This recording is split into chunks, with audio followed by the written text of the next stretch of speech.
Great. Good morning, everybody. It is really exciting for me today to introduce our speaker, Dr. Moniba Nazeef.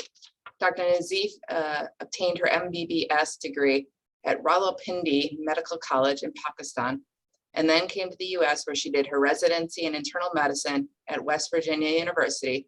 And then we recruited her here to the University of Wisconsin where she completed her Hematology and Oncology fellowship. She stayed on here as an assistant professor since 2017, where she has a joint VA and UW appointment. And she's really established herself as having expertise in hematology, in particular in benign hematology, and the topic she's going to talk about today is sickle cell disorders. She's really developed this academic interest in sickle cell disease, in which we all know is a population with significant healthcare needs, and often one that's been challenging for the medical community to treat well. She's established a clinical program at the UW and has really formed a multidisciplinary team in partnerships with the emergency department, hospital medicine, and other colleagues to provide better care for these patients. Recently, you may have seen this highlighted in the news in Madison or her voice on WPR a few weeks ago, and we're really excited to hear her talk about this issue today. Thanks, Moniba. Thank you so much, Dr. Wyszynski. I thank you all for this great opportunity to talk about sickle cell disease. So I do not have any interest to disclose at this time. Here are our learning objectives: understanding the pathophysiology and key clinical features of sickle cell disease, disease-modifying therapies, and their application, and optimal sickle cell disease care in practice. This is an outline of my talk today. We'll discuss a little bit of the epidemiology and pathophysiology.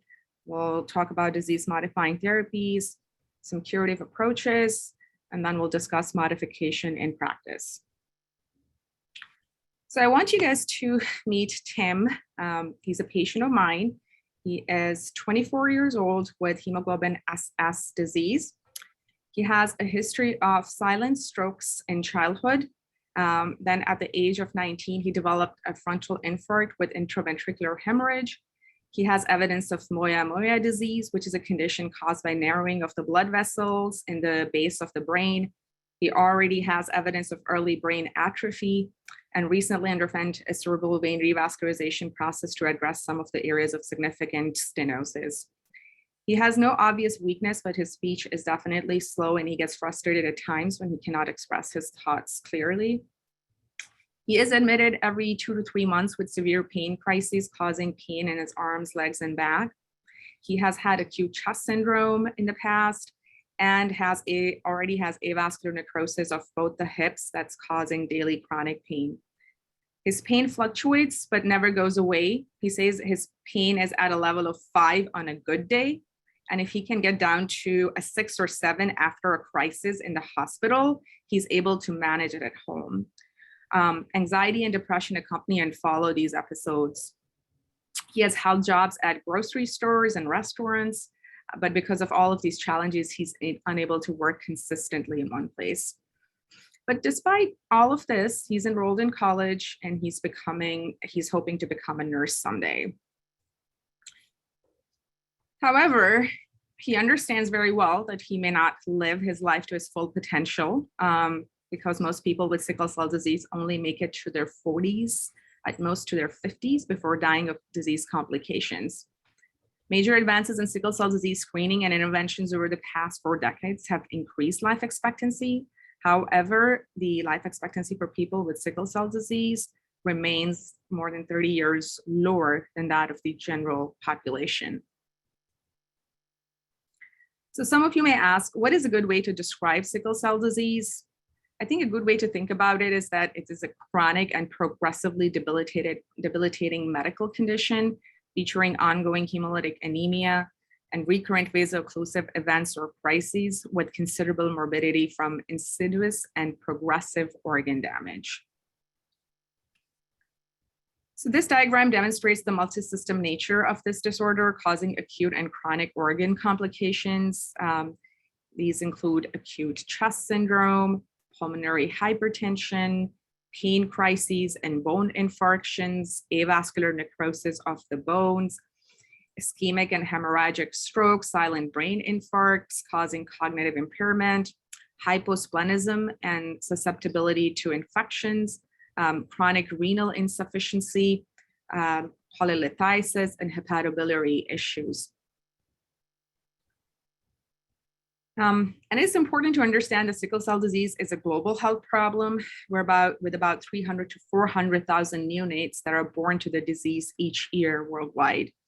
The majority of the people with sickle cell disease in the world and in the United States are of African ancestry.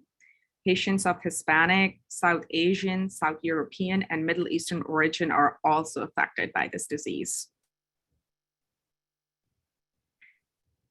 So an estimated 100,000 Americans have sickle cell disease, the majority of which are of the African American and Hispanic American ethnicity.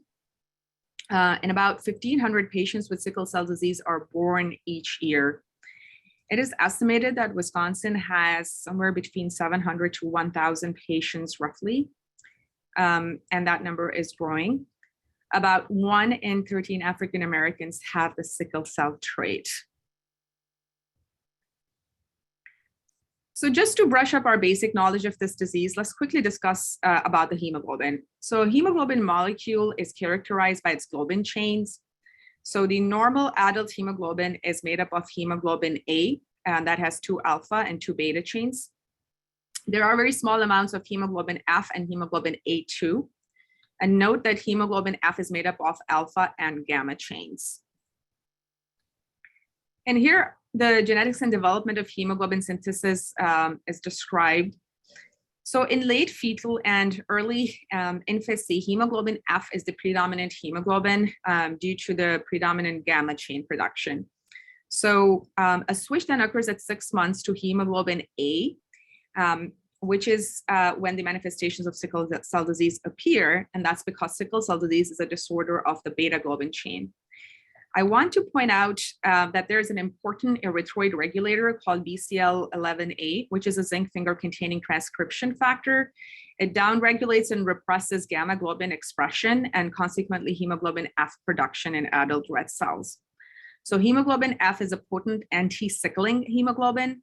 And we have long understood that increasing hemoglobin F or reversing the switch from adult to fetal hemoglobin is an important therapeutic strategy for hemoglobin disorders like sickle cell disease and beta thalassemia. So in terms of the pathophysiology of disease, here's what happens. A missense mutation in the beta globin gene results in substitution of valine instead of glutamate on position 6 of the beta globin chain. This mutated hemoglobin molecule is soluble in the oxygenated state, but in the deoxygenated state, it will form insoluble polymers, which injures the red cell membrane and distorts its shape. The distorted red cell is hemolyzed and also causes microvessel occlusion, leading to vaso-occlusive crisis. The rate and the extent of red cell polymerization depends on the degree of deoxygenation, intracellular hemoglobin S concentration, and the presence or absence of hemoglobin F. So although the hemoglobin S polymerization, vaso-occlusion, and hemolytic anemia are central to the pathophysiology of sickle cell disease, they precipitate a cascade of pathologic events. So sickling and hemolysis induces a bland inflammatory state with expression of adhesion molecules such as P-selectins, E-selectins, etc. on the surface of the endothelium, neutrophils, and platelets. This results in activation of these cells and cytokine production, which leads to endothelial dysfunction. Additionally, hemolysis results in functional depletion of nitric oxide. Nitric oxide is a natural vasodilator. So this depletion results in vasoconstriction and further oxidative stress. So these interactions also lead to activation of the platelets and the coagulation system, which creates a procoagulant state. So the net result is vaso-occlusion and reperfusion injury, causing acute vaso-occlusive pain crisis. This also perpetuates an ongoing cycle of inflammation and hemolysis, eventually leading to local nerve and tissue injury that is thought to contribute to development of chronic pain and sickle cell disease. So our current understanding suggests that there are likely 2 subphenotypes of sickle cell disease with some overlap as well. So published data suggests that patients with sickle cell disease with higher hemoglobin levels at baseline have a higher frequency of viscosity and vaso-occlusive complications such as pain crisis, acute chest syndrome, and osteonecrosis or avascular necrosis. In contrast, there's a distinct set of patients with predominant hemolysis and endothelial dysfunction leading to vasculopathy and dysregulated vasomotor function. They tend to have more leg ulcers, priapism, pulmonary hypertension, and stroke. And they tend to have more severe anemia and high levels of hemolytic markers. And the spectrum and prevalence, as well as the severity of each of these subphenotypes do overlap with each other. But this distinction can be helpful in determining specific disease-modifying therapies and targets for treatments. So next, I will discuss disease-modifying therapies. So these therapies are aimed at modifying sickle cell biology and natural history to improve symptoms and prevent or stall organ damage. This can be obtained by reduction in the levels of hemoglobin S or reducing sickling or increasing hemoglobin F, which is a potent anti-sickling hemoglobin, as I mentioned, and increasing oxygen carrying capacity of the red cells.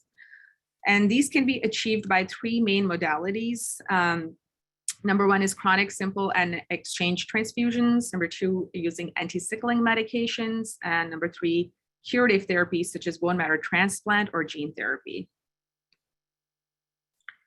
So this slide shows some examples of therapeutic targets for drug development in sickle cell disease. So we can target multicellular adhesions via inhibition of adhesion molecules such as P-selectins, E-selectins, or other red cell and endothelial ligands. Reduction in red cell hemolysis by reducing its ability to sickle or shifting the oxygen dissociation curve in a way to reduce deoxygenation is another approach. Reduction in inflammation can be targeted through various pathways.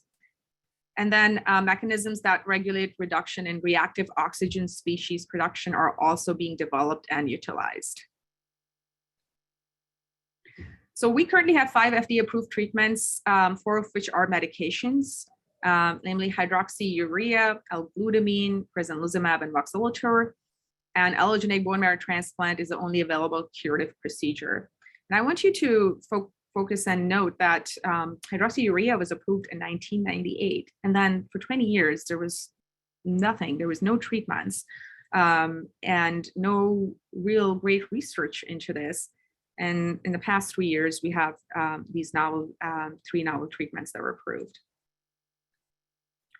So hydroxyurea is the oldest medicine we know with multiple mechanisms of actions. It is basically a ribonucleotide reductase inhibitor that reduces bone marrow cellular proliferation.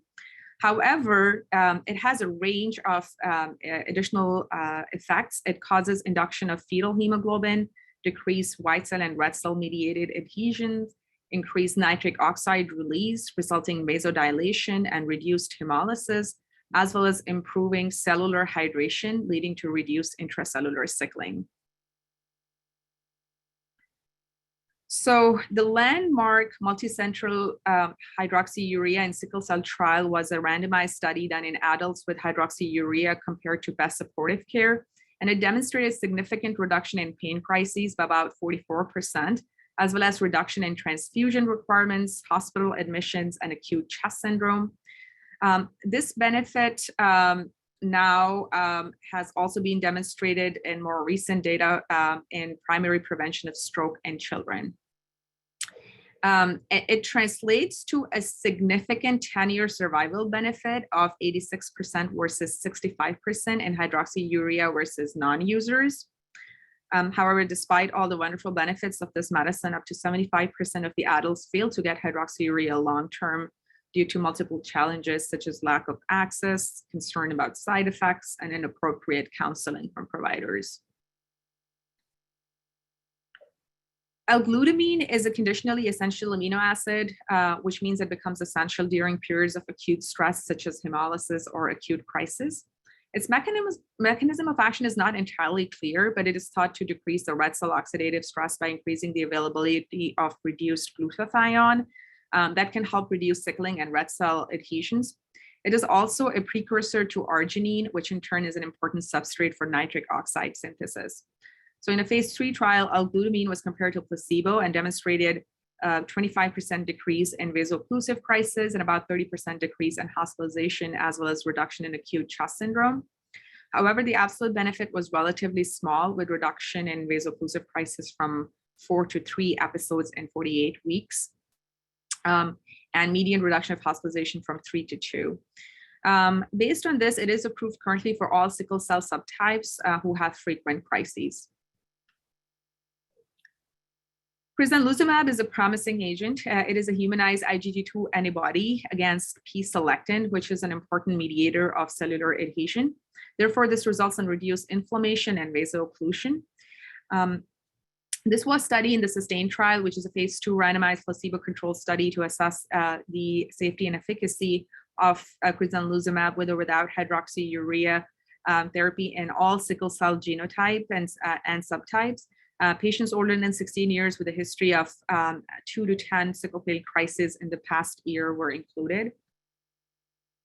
And this demonstrated a 45% reduction in the number of painful crises compared to placebo over 52 weeks. And the time to first and the second crises were also prolonged 2 to 3 times compared to placebo. About 1/3 of the patients with Luzimab arm had actually 0 vaso-occlusive crisis during the study period. It has no impact on markers of hemolysis.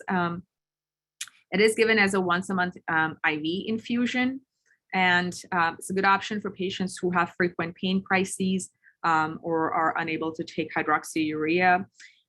It is very expensive, however, and needs special drug programs to make it available to patients. So Boxaloture is an orally administered small molecule that binds to the alpha chains of hemoglobin. It increases the hemoglobin and oxygen affinity and stabilizes it in the oxyhemoglobin state. This results in reduced red cell polymerization, sickling, and hemolysis. And this was studied in both low and high doses compared to placebo in the phase 3 HOPE study that involved all sickle cell subtypes with hemoglobins between 5.5 and 10 and 1 or more vaso-occlusive crisis per year. And it demonstrated a significant increase in hemoglobin and reduction in markers of hemolysis.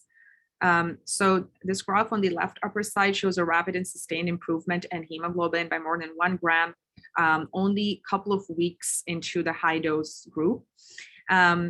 And the waterfall plot on the right panel shows that this improvement was seen in about 59% of patients in the high dose Boxaloture group. Vaso-occlusive crises was not the primary endpoint of the study. However, there were numerically less vaso-occlusive crises seen in the high dose group. So in terms of its use, it is generally considered for patients who have predominant anemia and the hemolytic type of profile. It is quite expensive as well, however. So I've outlined all the approved medications in this table. And what I really want you to focus on is the comparison between the drug costs at the bottom of the slide, which is quite thought-provoking, I think. And as how we think about this patient population and the challenges faced by them in healthcare. So chronic transfusions have been a cornerstone of sickle cell disease therapy for a long time.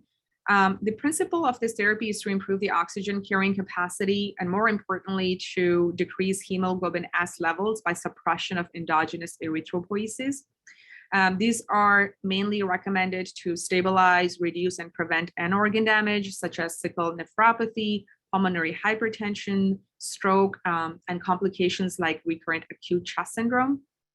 And the best evidence for chronic transfusion is in primary and secondary prevention of stroke, especially in children.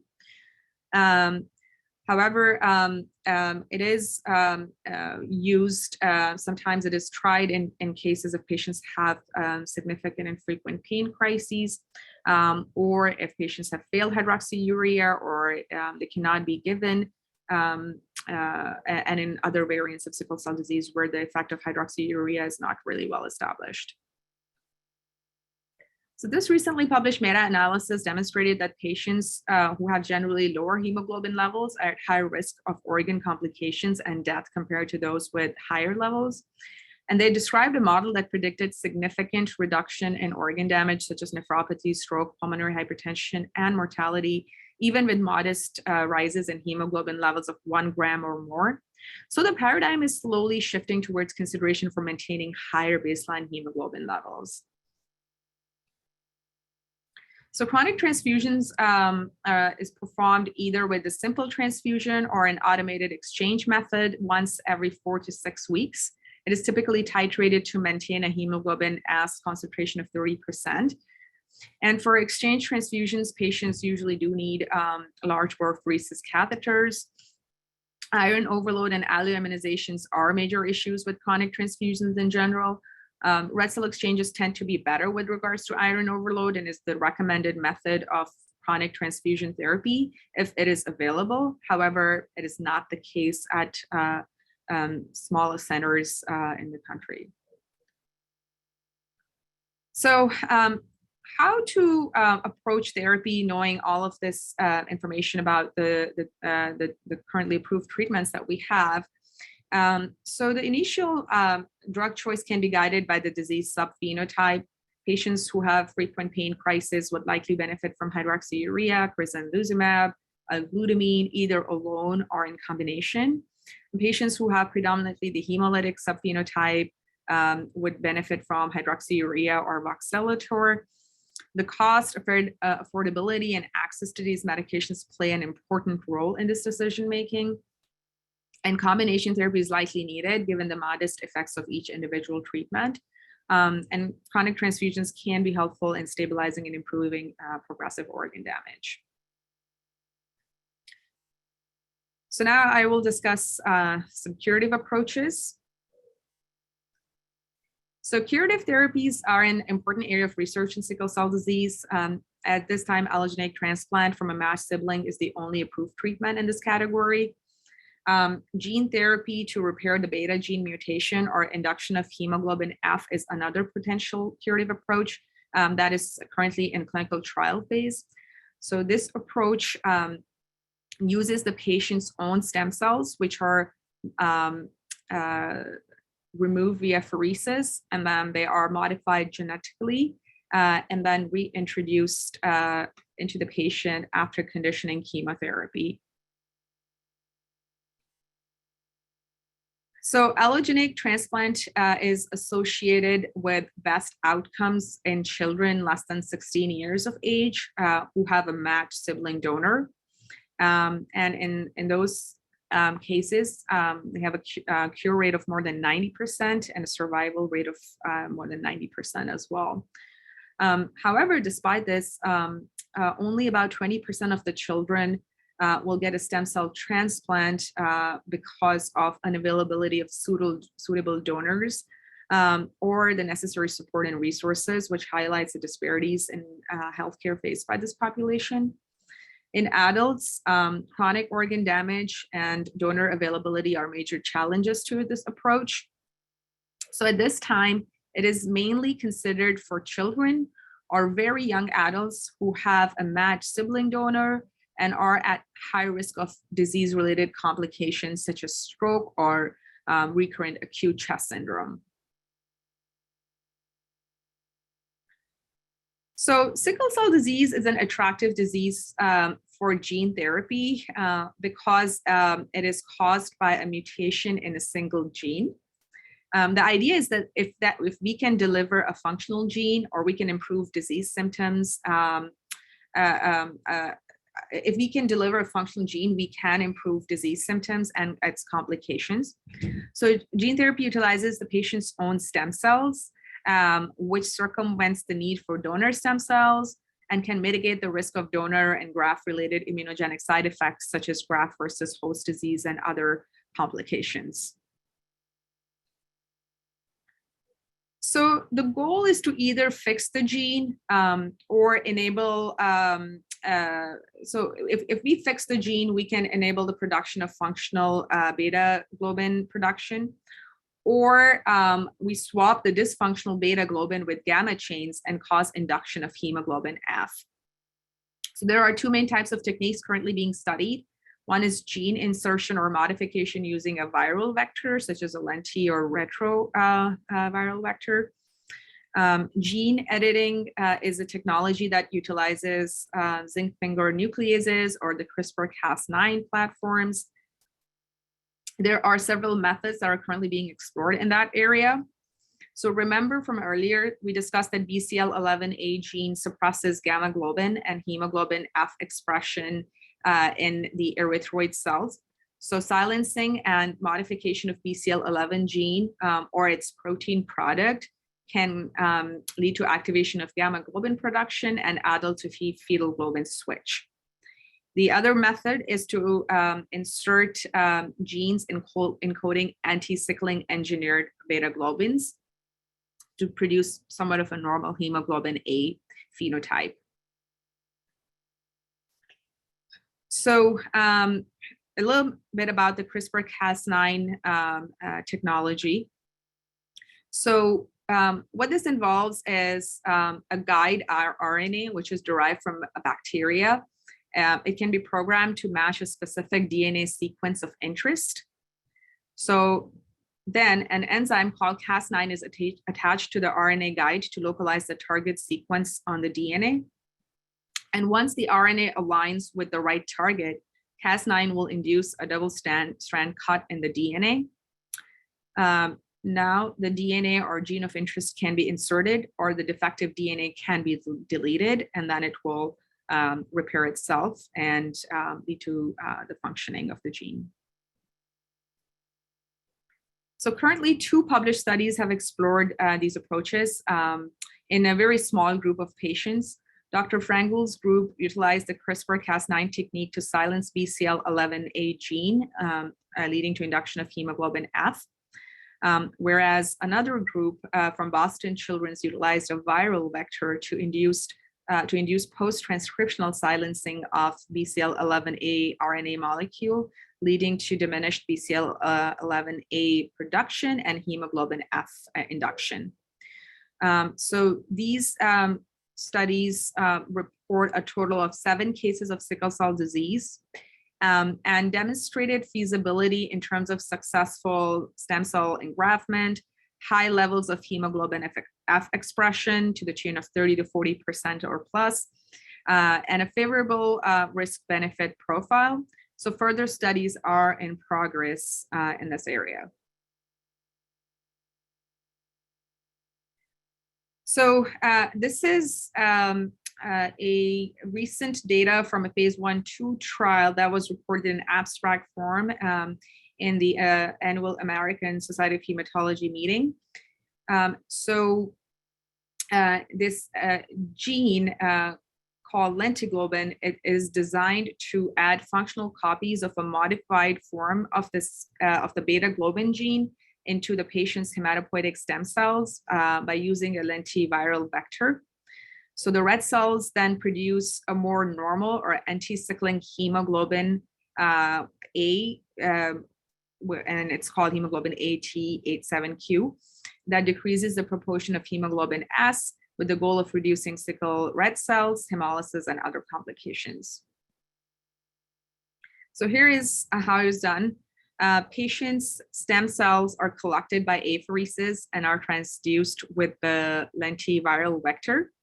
This lentiglobin product is then infused to the patient following chemotherapy conditioning.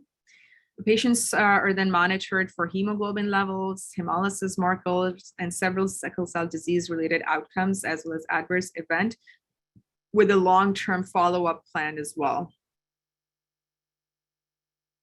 And here's a detail of the outcomes.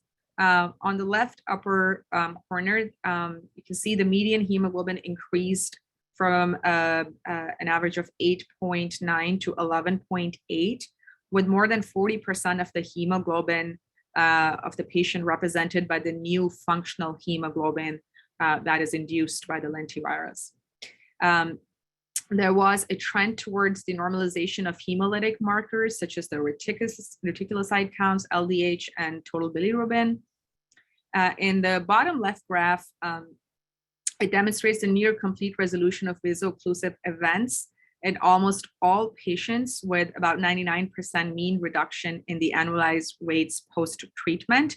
So the blue side is the number of events prior to treatment, and then the yellow side represents the number of events post-treatment.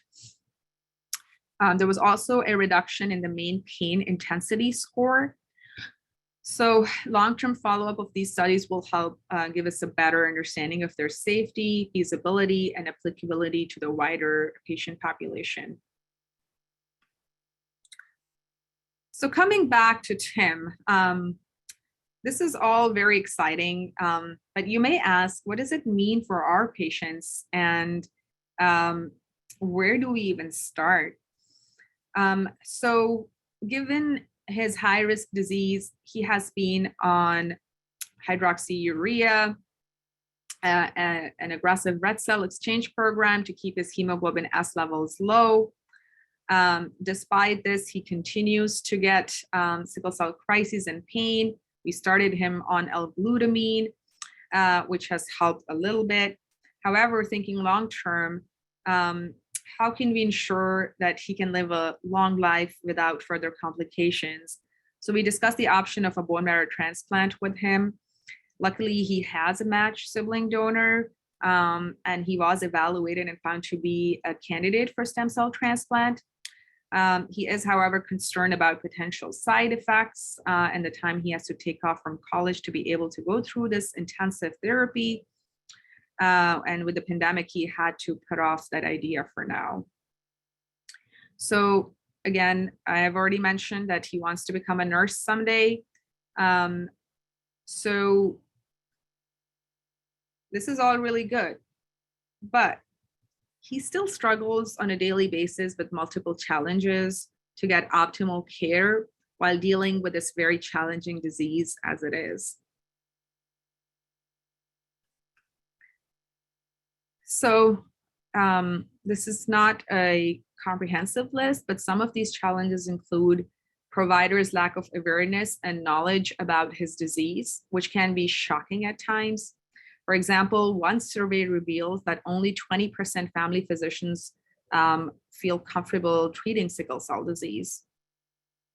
Most providers are not comfortable treating his pain aggressively because of his chronic pain requiring daily opioid therapy, and the perception that since he needs higher doses of opioids than the average person, that he's an addict or pain medication seeker, despite no evidence that sickle cell patients contribute to the opioid epidemic in any meaningful way. And because of frequent visits to the hospital, he and people like him are labeled as frequent flyers and not prioritized at times. They deal with dismissive behaviors from providers, are not believed when they are in severe pain. The stigma of having sickle cell disease, structural racism, and implicit bias all add insult to injury. Sickle cell disease specific treatments and high cost of new drugs can be huge barriers. Lack of sickle cell disease specific protocols can make it challenging for providers in the emergency department or the inpatient setting to provide optimal care. And poor communication among providers and health teams has led to frustrating outcomes on both the patients and the providers' ends as well. So this brings us to the last topic of how can we bring about modification in our current practices at the level of the patient and providers, which is beyond modifying just the disease biology. So the key to provide optimal care for sickle cell patients is really establishing a comprehensive sickle program. While there are several models, each of these has very similar key components, which involve multidisciplinary care, a strong care coordination across multiple stakeholders with integrated psychosocial support resources, modification of behaviors and biases, addressing knowledge gaps to empower our healthcare providers, a robust program for transfusions and infusion treatments, a streamlined process for new medication access and affordability programs, And most importantly, we need advocates and champions to serve as our patients' voices. And I have pointed towards some aspects that we at UW decided to start with. Here are some initiatives that we have already taken and envision for the near future to improve patient access, care, and experiences, starting with the Sickle Cell Clinic, optimizing infusion center and day treatment access, working through a multidisciplinary care coordination team, education and quality initiatives, and a vision for patient advocacy and research in the near future. So shortly before the pandemic, we introduced a formal sickle cell clinic. We took advantage of the resources that were already available to us in the hematology clinic. An important aspect of this clinic was being able to have a passionate clinic nurse join us and assume the role of an interim nurse case coordinator.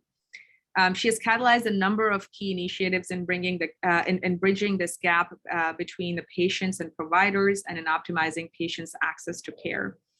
We also started coordinating with the hematology clinic social worker and health psychologists that were, again, already available, but were not being utilized consistently for sickle cell patients.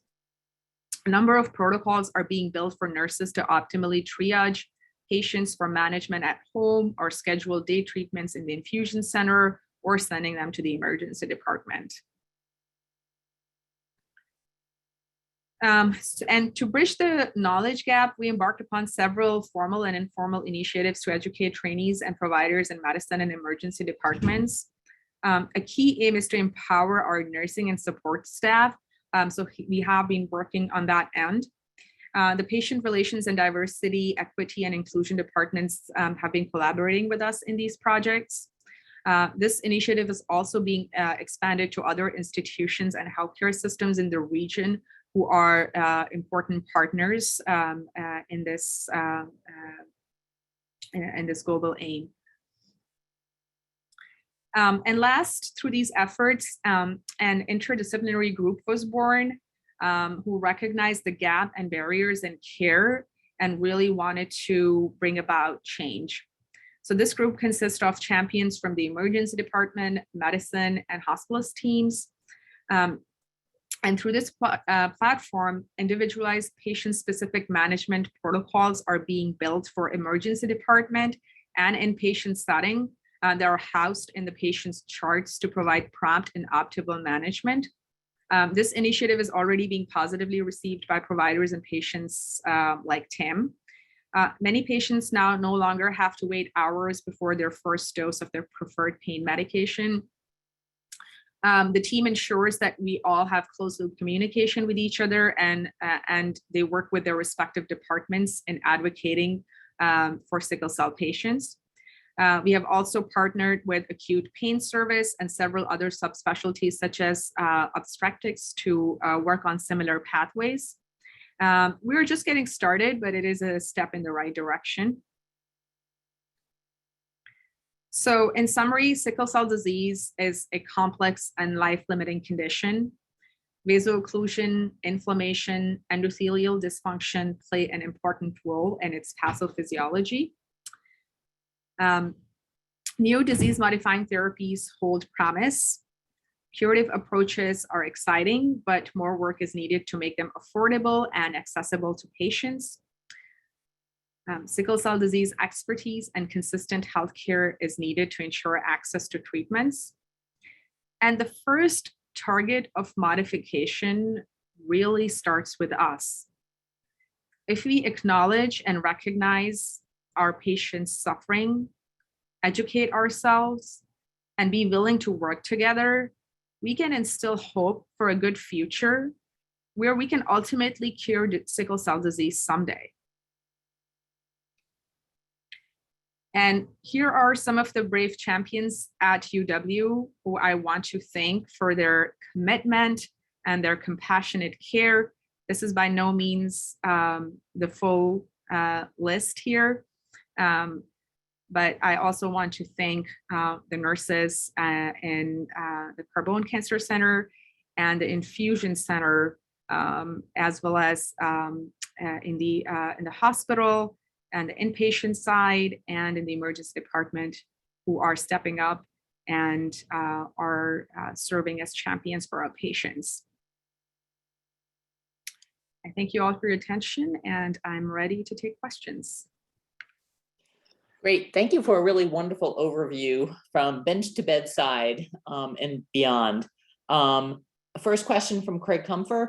You talked about the use of L-glutamine to reduce frequencies of vaso-occlusive events.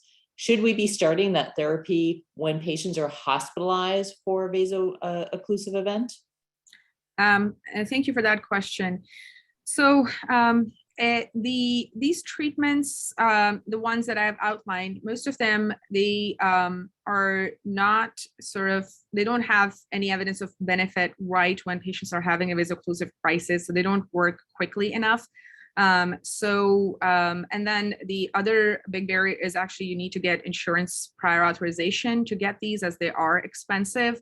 So it's usually something that cannot practically happen while patients are in the hospital. So we generally take that initiative in the sickle cell clinic to work on that, get them approved, and then counsel the patients about that.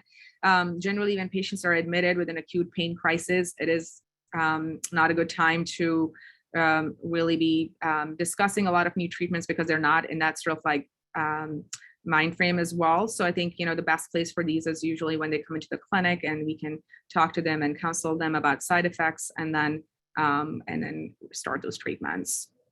Yeah, so really what you're saying is ensuring that if they're hospitalized for a crisis, that they are hooked up with an appropriate follow-up in clinic to begin those discussions.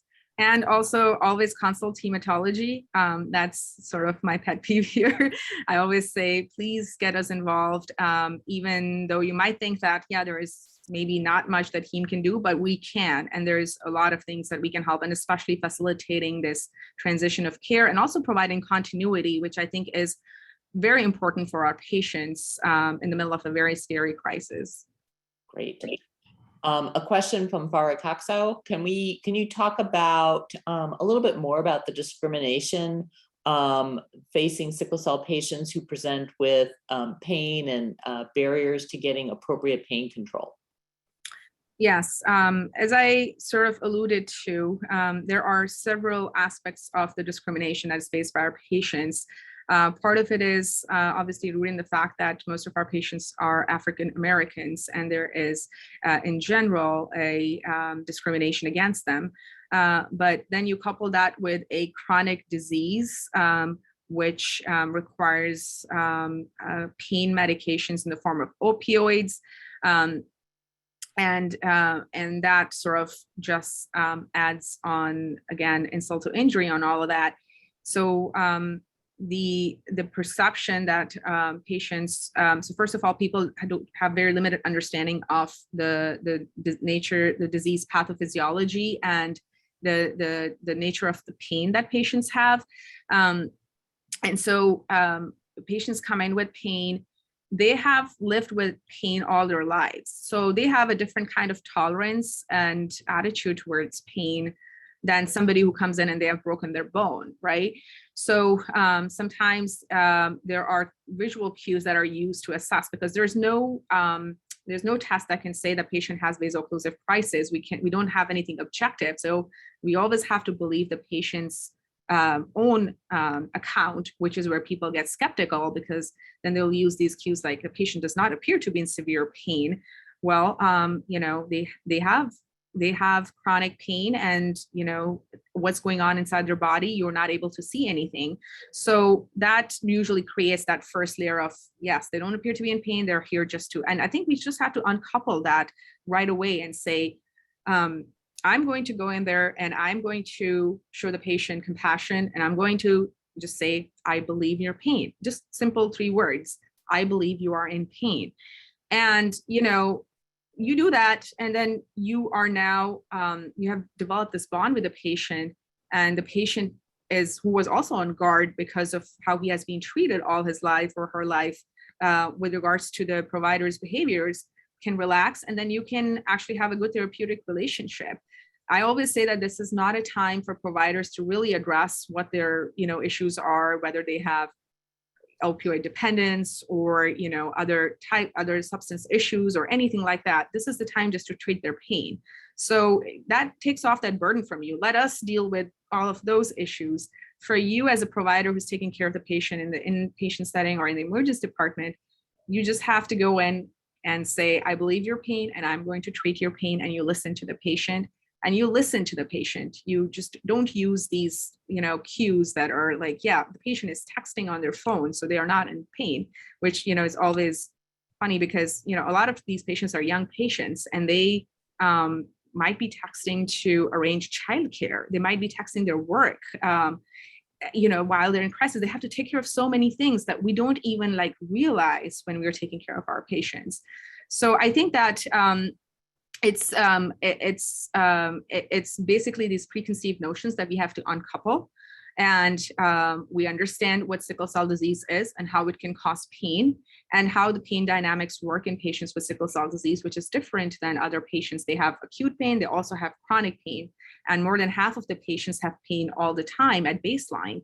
So that's their reality. And I think just if we educate ourselves, we understand this, and we just, go in with the notion that we want to just take good care of our patients, I think we can really make a big difference there. Another question, in the ideal world, what would you see as the best care setting for sickle cell patients in terms of primary care versus hematology? And then I'm going to expand on that also about the transition of care from pediatrics to adult, which is an important time. Yes, that is absolutely correct. And thank you for bringing that up.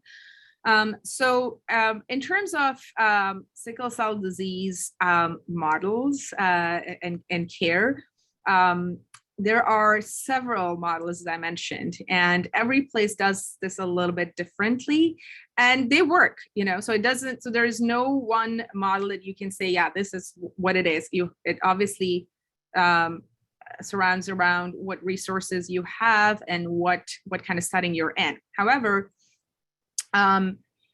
for how we vision ourselves, for example, is, we want to serve it as like a spoken and a hub and spoke model, which is there's one center that has all the expertise and all the resources, and then there are smaller facilities that we interact with, and we provide expertise to providers there.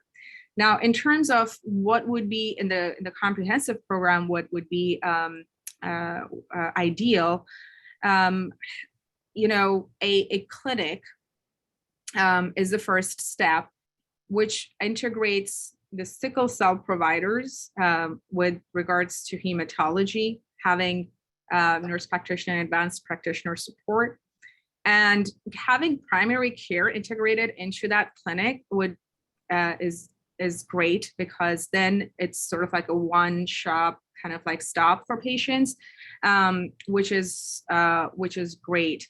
Some clinics also have experts such as nephrologists, pulmonary hypertension specialists, neurologists that can potentially collaborate and be and if sort of like how we do sort of multidisciplinary cancer clinics, if we have those experts in that clinic, that would definitely bring all the providers in one place for the patient, so the care is not as fragmented. And then having excellent care coordination and having social workers that are dedicated for sickle cell disease is also equally important. That you have a day treatment center where all of your sickle cell patients who come in can be rapidly triaged and treated. So if they come in with pain, you can actually see them in the clinic rather than sending them to the emergency department, and then you can triage them to, well, you can get treated here with fluids and pain medications, or this seems more serious and we need to send you to the emergency department. So you can certainly make a difference there. So having that would be great. And then in terms of the bigger reach is that we ideally having community health partners has been an important part of sickle cell care, where the bigger centers have successfully done that. And it provides that bridge between the community and the providers, and to help our patients with all the resources and increasing and improving their access to care. So that's, I think, is the sort of like the ideal model for a sickle cell center. And obviously there is all of the other aspects of care coordination that needs to happen. So there's so many aspects, and then ongoing education and advocacy as well. A question from Dr. Miller. Can you talk about the effectiveness of ketamine or lidocaine infusion in pain control for those patients on opioids, and what your view on that is? Yeah, that's a great question. Ketamine and lidocaine. So, there is definitely a big need for alternative pain modalities for patients with sickle cell care. Right now, there's this paradigm of multimodal treatment, which means that we use opioids as our mainstay. However, we should also look at other modalities, both pharmacologic and non-pharmacologic, to provide care.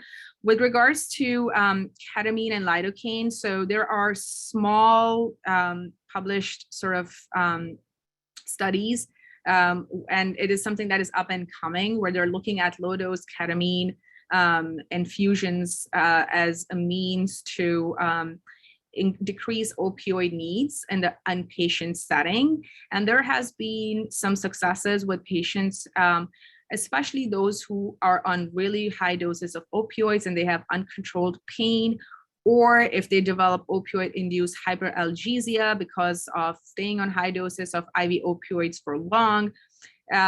The understanding is that ketamine modulates the opioid receptors in a way where your dependence on opioids gets less. We don't understand the exact mechanism, but it has been shown, again, in these sort of like case series where some patients are able to get off the opioids with that. So it's an option that I think that it's currently being explored more. There has been also a recent study with ketamine in the emergency department, and showed it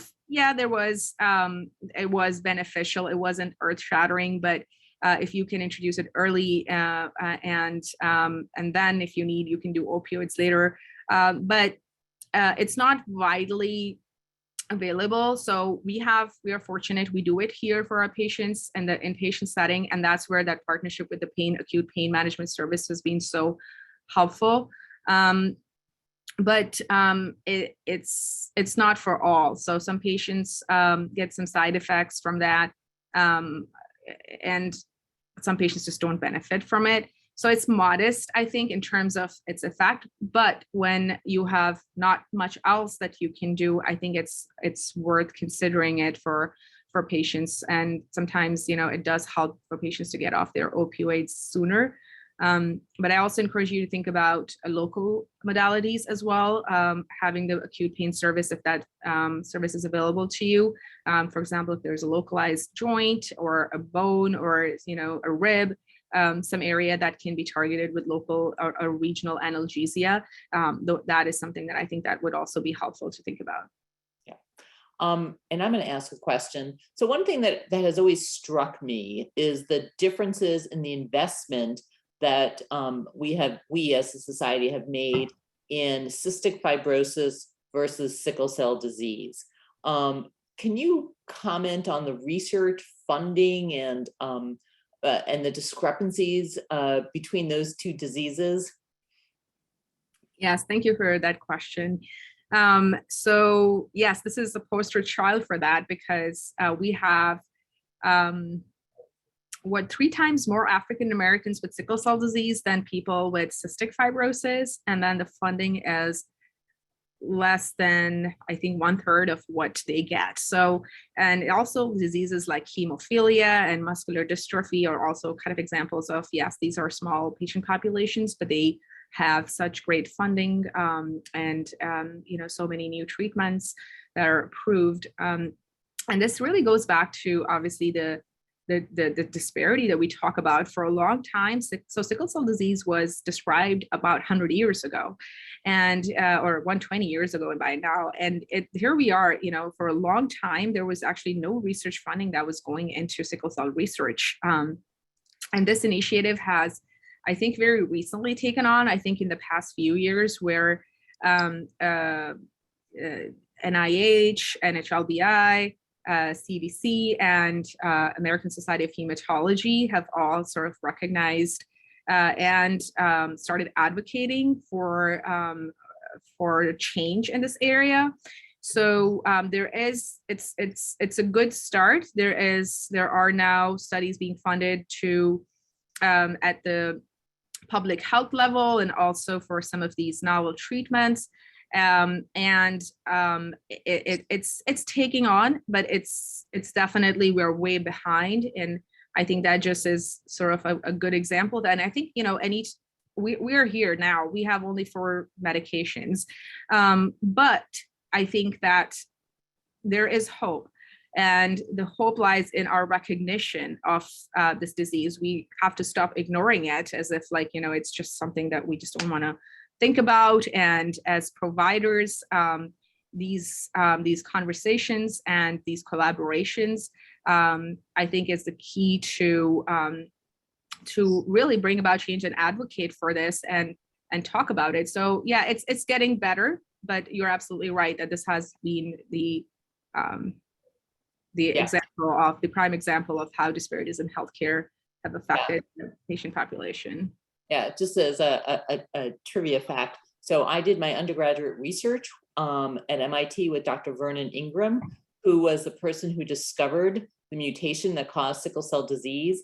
And that was discovered in 1957. And just thinking of how long it's taken us to get to any type of biologic to treat it is amazing, considering the CFTR mutation was discovered in 1989. So it really is a dramatic illustration of healthcare disparities. Mm-hmm. So along that line, a question from Dr. Kelsey Hilbert. Can you talk about what is appropriate patient-centered language for the documentation in our medical record for patients with sickle cell disease? What to say and what we shouldn't say in the chart? Well,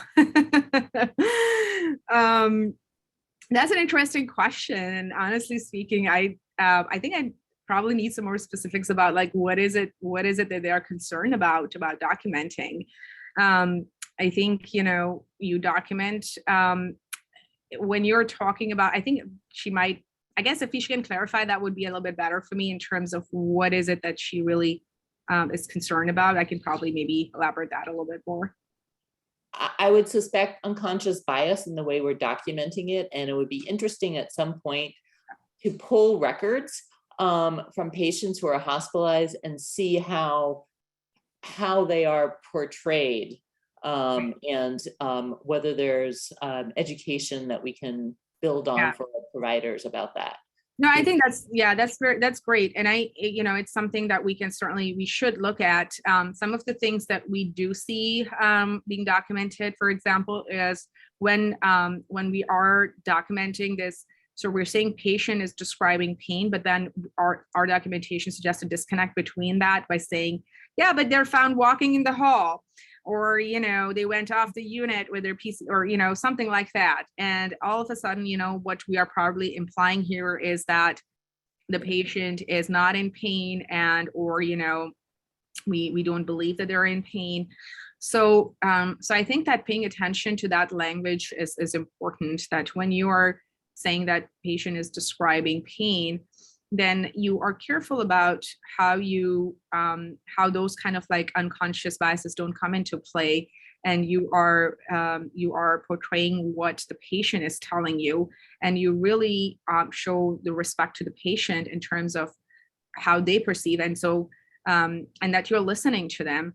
So you're right that a lot of times this is sort of what we see in documentation too, where they would say something like that and would just basically just suggest that it's not respectful, and it also is very insensitive. Yeah.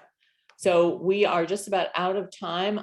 Carrie, any final words? I think like echoed by many of the chats and comments, just really inspiring. I think your last line really called us all to just be better clinicians, and that's really amazing. So yeah, wonderful talk. I am encouraged that we have providers such as yourself working in this area and doing an amazing job. So thank you. You're welcome, and thank you everyone for your attention. Okay, Bye-bye. take care. Yeah, you too.